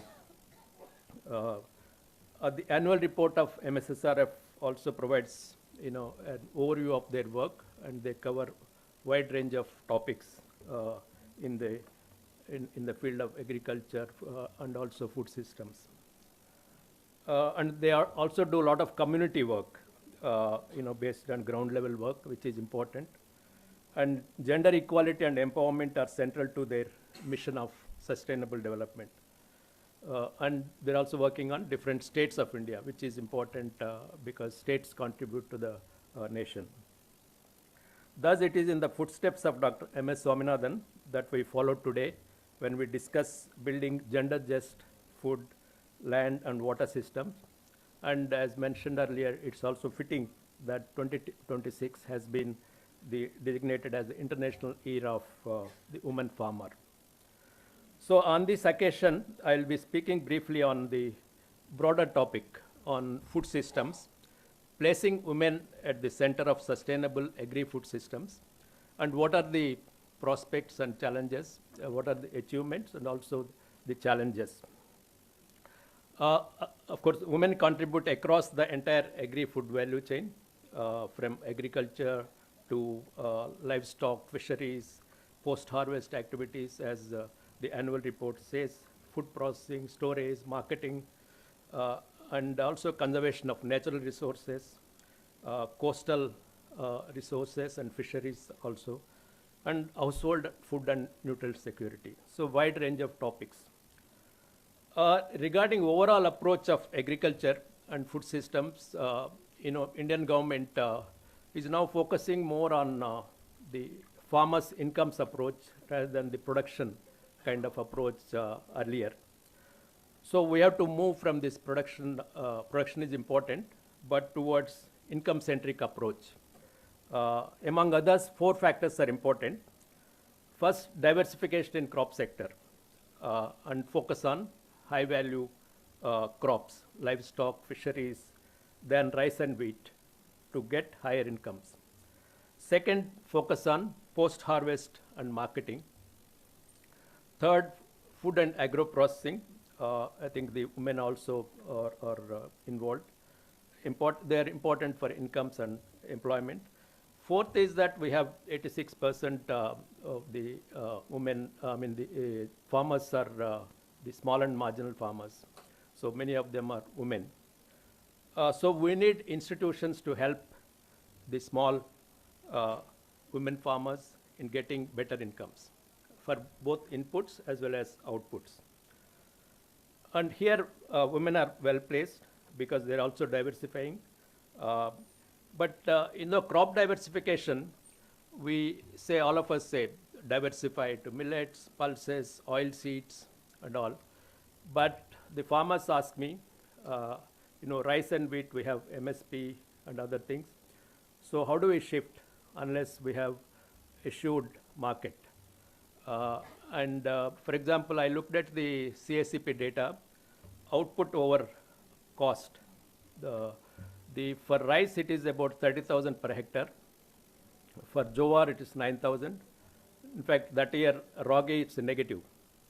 And then only maize competes with rice. Maize, it's about 30,000. Because maize, the MSP and all market prices are higher.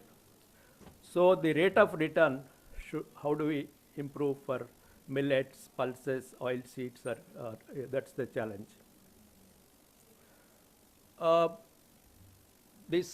First I'll mention achievements and the government programs before going to the challenges on women farmers. There are several enablers for women's participation. One is, let me touch on 3 enablers. One, institutions. Second, technology. And third, sustainability and climate resilient practices. Institutions are important because that can create, more facilitate for higher incomes for women farmers and others. Of course, we have National Rural Livelihood Mission, which also gives 91 lakh self-help groups we have. And then farmer producer organizations mentioned earlier. Over 23 lakh women farmers are already registered under that. And then they also participate in large numbers in livestock rearing, production and poultry farming. The Amul cooperative model, all of you know, and India's white revolution transformed millions of rural women into financial decision makers. Earlier we were talking about financial inclusion and all. So these cooperatives gave them direct ownership over daily milk production, regular income, and also leadership roles in village dairy societies. So this is an important model, but how do we do it for others, cooperatives and others? The second enabler is technology. We all know the improvements in digital public infrastructure and also the Drone Didi initiative of things. I was telling earlier in 1 or 2 weeks how they operate the drones. I mean, I can't do that. The women in the rural areas, they're doing this drones, operating drones. And Krushi Saki program, also thousands of women are being trained as para-extension workers. So, and the pipeline is strong. Another thing is, earlier agriculture universities and all, agriculture research services, only 8% or less 2 decades back were women. Now it is 41%. Agriculture universities, sciences, services, and all. So the third enabler is sustainability and climate resilient practices. Dr. M.S. Swaminathan called it the evergreen revolution. So we have to change the mindset of 1960s, where we were still talking about rice and wheat kind of thing. For net zero emissions by 2070, our goal, agriculture is a both problem and a solution in reducing emissions, because methane and others, they contribute to the emissions, but also we can reduce emissions through agriculture practices by diversifying, and also organic and natural farming is another one. Because some people say that it's not a solution. I agree that it's not completely, we can't reduce the fertilizer, chemical fertilizers and then go to that. But we can increase the share thing. Organic, one of the problems is that certification. Because somebody gives me mango, says it's organic, but how do I trust that is it organic or not? So in other countries, there is a certification of Brazil and others, 80% or so. In India, still we have 20% or so certification. Similarly, natural farming, how to get the rate of return for farmers. So those are the issues we have to talk about, the sustainable practices. So far I spoke about some of the achievements. I mean, on these government programs, there are so many, there are achievements. But what are the challenges for the, needed and policies needed for further empowerment of women in agriculture and food systems? One is the ownership of land, the first.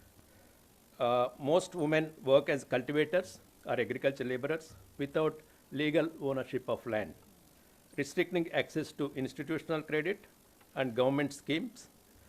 As mentioned earlier, even as women do the majority of farm work, they hold only about 14% of operational holdings. And women have inadequate access to credit, insurance, improved seeds and machinery, irrigation facilities, and other things.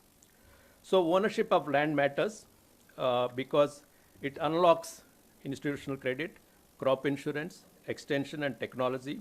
Of course, these laws and all, it takes some time. So this women farmers empowerment bill hopefully solve some of the problems, and it's initiated thing. Second thing is marketing, because the institutions should help women in marketing. For example, many tribal women, farmers get lower prices for their products. For example, NTF, non-timber, these forest products. They get very low price. So how do we help them? There are some institutions, but still a lot of things have to be done for marketing of women farmers. Third, already talked about unpaid care work. We all know many rural women balance agriculture work with household responsibilities, children and elder care, as Dr. Chandramouli mentioned that, but we don't count them.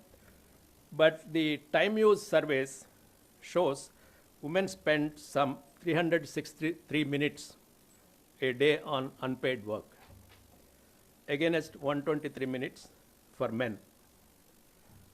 So you can see the burden on women, almost 3 times the thing.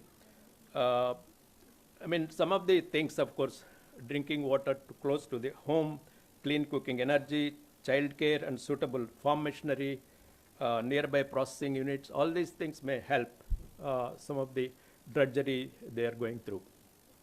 So how do we recognize this unpaid care work is an important challenge.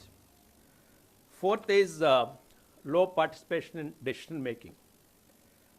Women's representation in agriculture cooperatives, market institutions, and then although panchayat, some representation is there now. So enhancement of women's leadership in farmer producer organization, cooperatives, and still local governance is needed to have more say on women empowerment. And lastly, one or two things on climate change vulnerability. As already mentioned, that there's lots of, the cyclones and floods and droughts. So that has impact more on women apart from the households. So how do we have these strategies to help them during the climate change vulnerability? Lastly, on digital divide also is there, because also I talked about drone didis and all, but still there is poor access to smartphones and internet services, restrict women's participation in digital agriculture thing. So given that agriculture is a state subject, we need forums where the union and the states build consensus, because a food systems approach from agriculture, value chains and consumer, also including the health and nutrition, which is an important thing. Although malnutrition or the undernutrition is declining, but we have a long way to go on women, particularly women nutrition and child nutrition. So their health is an important component for women. So there are three goals of agriculture. First, higher growth, raising women's productivity, incomes, and helping them move up the value chains, and also entrepreneurship. Rural entrepreneurship is how do you improve that for women. Second is the equitable growth, because also there are many small and marginal farmers women, and also they are in rain-fed regions, and there, how do you help them is important.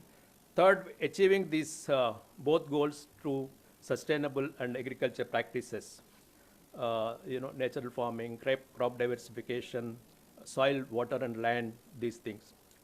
So none of this will succeed without strengthening women's rights over land, which is a medium-term goal, and water and credit.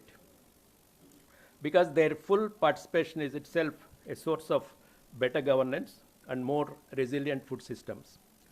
So ultimately, what it means to place women at the center of sustainable agri-food systems is important. So to conclude, women are indispensable of India's the food systems. However, their contributions remain undervalued due to structural inequalities and limited access to resources. So placing women at the center of sustainable agri-food systems is not merely a matter of social justice, but a strategic necessity for achieving food security, environmental sustainability, climate resilience, and also inclusive economic growth. So the empowering women farmers through these policies, also health, as I mentioned, that's an important one. The initiatives like the Women Farmers Empowerment Bill of Maharashtra is the beginning of this improving the empowerment. Hopefully in the center also we'll discuss some of these women empowerment issues. Similarly, maybe we may need women Kisan credit cards also, which can give credit to them. But earlier we were discussing what is the collateral they have for having these Kisan credit cards. That has to be discussed. So MSSRF, I'm happy that they're continuing their work on pro-poor, pro-women, and pro-nature, as clearly guided by Professor M.S. Swaminathan on women and sustainability. So now to end, it is India's turn to show how women empowerment can transform agriculture and food system. Thank you very much.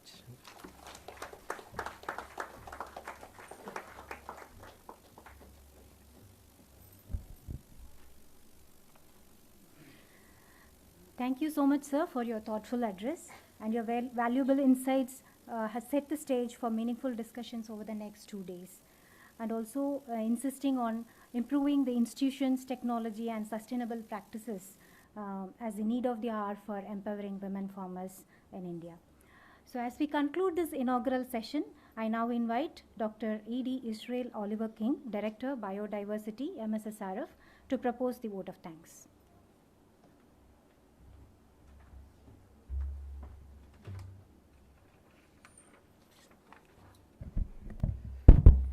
Dignitaries on the dais and off the dais, good afternoon one and all. It's my privilege and honor to be here to propose vote of thanks.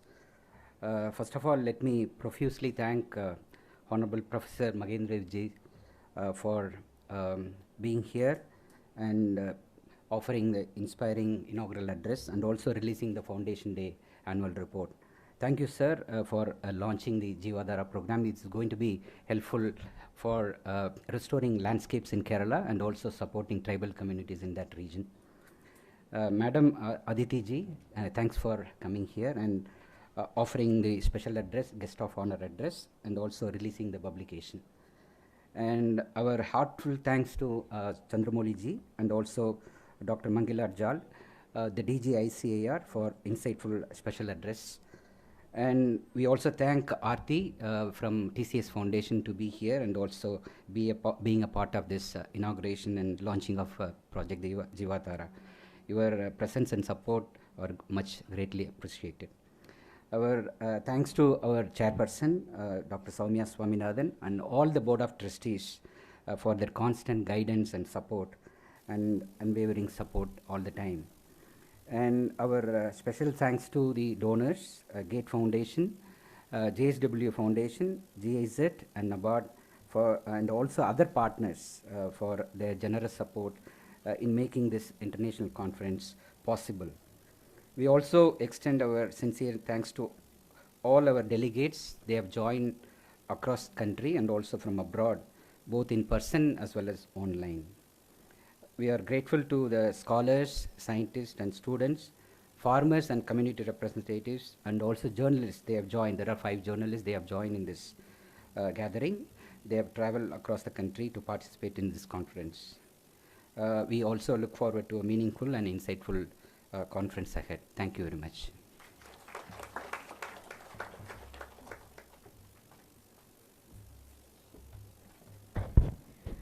So as we conclude our inaugural session, I request all of you to rise for the national anthem.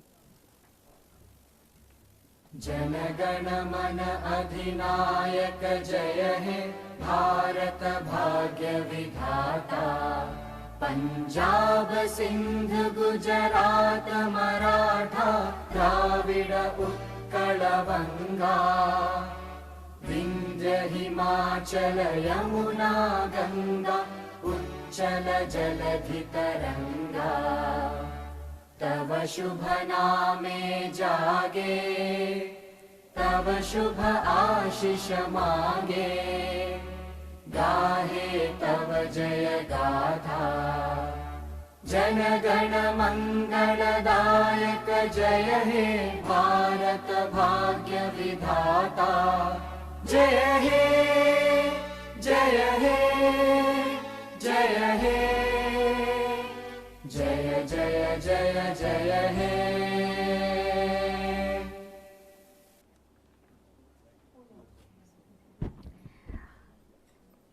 Ladies and gentlemen, thank you for being part of this inaugural session. Now we move on to our next inaugural program, which is the inauguration of the exhibition Cultivating Equality, showcasing. Yes, ma'am.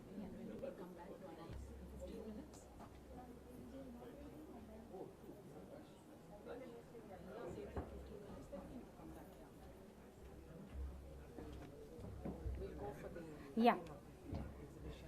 So I request our chief guest and dignitaries to kindly proceed towards the exhibition area for the inaugural ceremony. The exhibition pavilion will be inaugurated by Srimati Aditi Vardhat Sunil Tatkare, Honorable Minister for Women and Child Development, Government of Maharashtra. So we have set aside 15 minutes because we are running late for the other sessions. So we request all of you to make use of this time, and then tea is served outside in the pantry as well as in the garden. So we request you to please assemble in 15 minutes by 12:30. Thank you so much.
வாங்கிட்டு வா.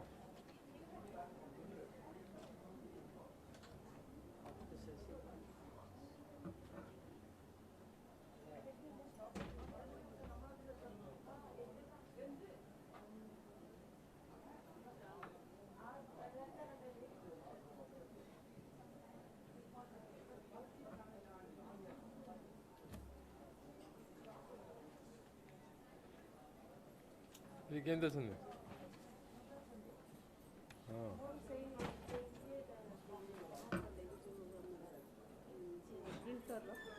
ఇంట్లో మొగేసి కళ్ళు విత్తరాని మొగేది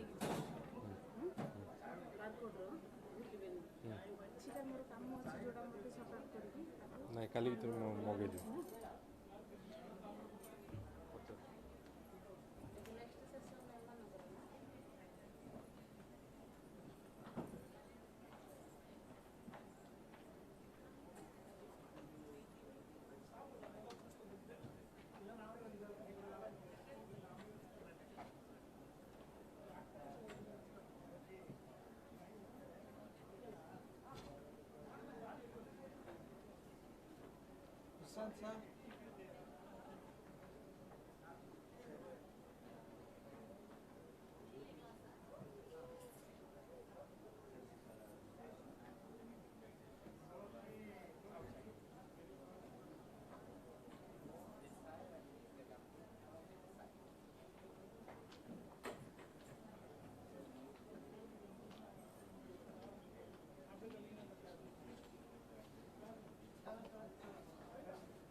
Oscar, okay, we have to take all the name boards.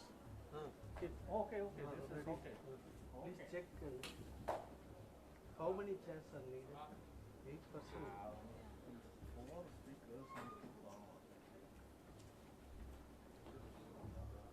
Where is this gate? Prashant? Sir, just Huh? just outside.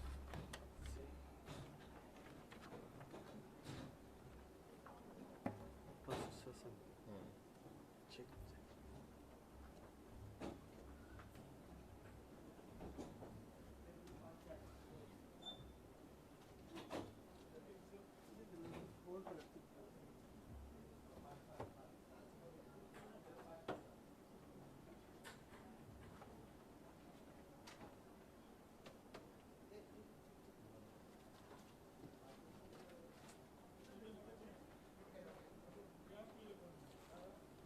One more chair.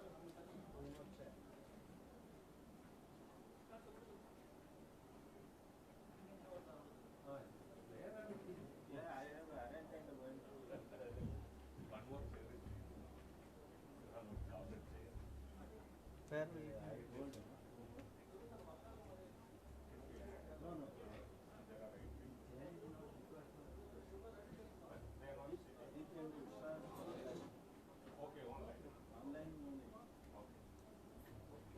One chair I will remove it.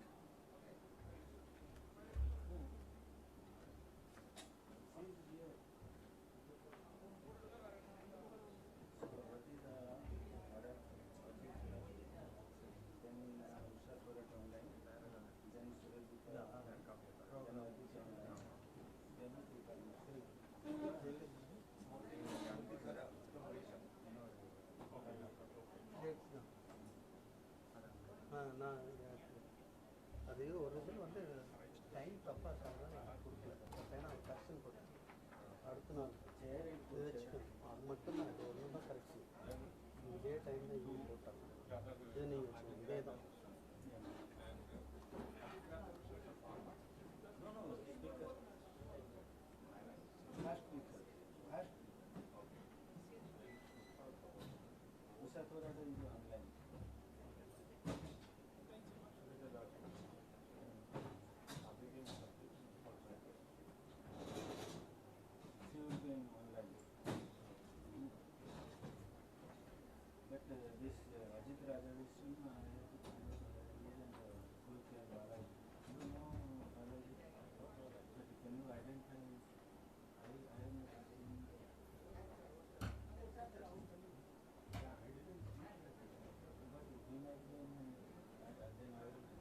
You can go there and identify.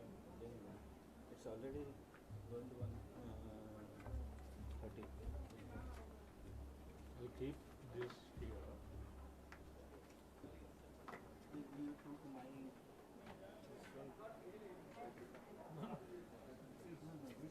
Oh, this one is this. It's not huge. I checked it. Okay.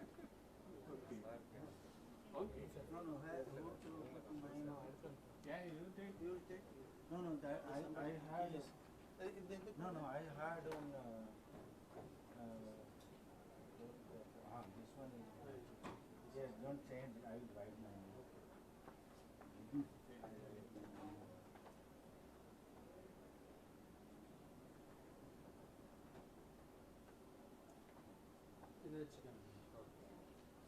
Oh, now this is changing.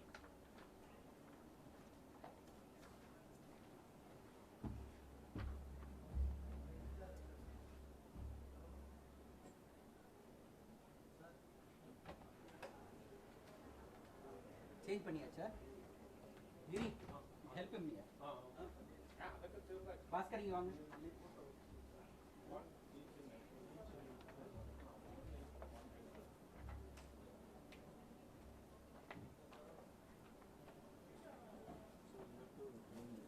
Yeah, we have to bring them. Did you check this? It's on the. So you have to keep track of time.